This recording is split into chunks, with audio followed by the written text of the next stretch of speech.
Meditations for Every Day in the Year by Bishop Richard Challoner.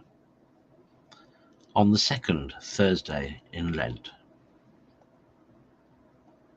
On fervour in prayer. Consider first the necessity of fervour in prayer, that is to say, that we should be quite in earnest in our addresses to God. For how can we expect that God should hear or regard our supplications when we present them with so much indolence and indifference, as if we told the Almighty we did not care whether he heard us or not? Such lukewarm prayer as this, instead of drawing down his blessing upon us, will rather move him to indignation. It is doing the work of God negligently, which is a thing of the worst consequences to a Christian soul.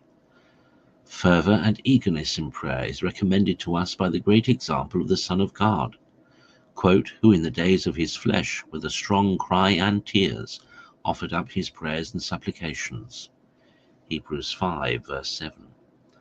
It is recommended by the doctrine and example of all the saints.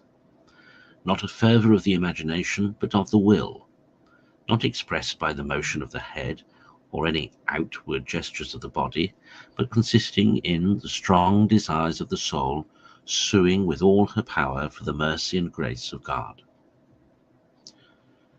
Consider secondly, how our Lord recommends to us, St. Luke 18, verse 1, that we should always pray and not faint.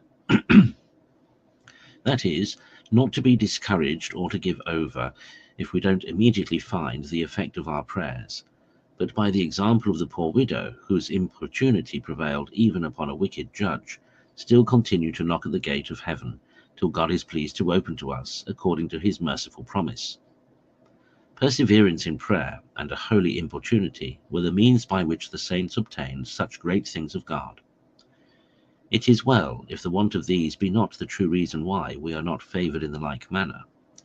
The hand of God is certainly not shortened, but alas, we have not that faith, that fervour, that perseverance which they had, who, like their Lord, sometimes passed even whole nights in prayer. Consider thirdly, that nothing contributes more to render our prayers effectual with God than a profound humility.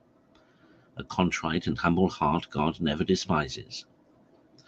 The prayer of him that humbles himself, saith the wise man, Ecclesiasticus 35:21, shall pierce the clouds, and not depart till the Most High behold.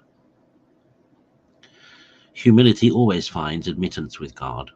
Whoever resists the proud, and gives his grace to the humble, if then, my soul, thou desire that thy prayers should find admittance, see they be ever accompanied with humility.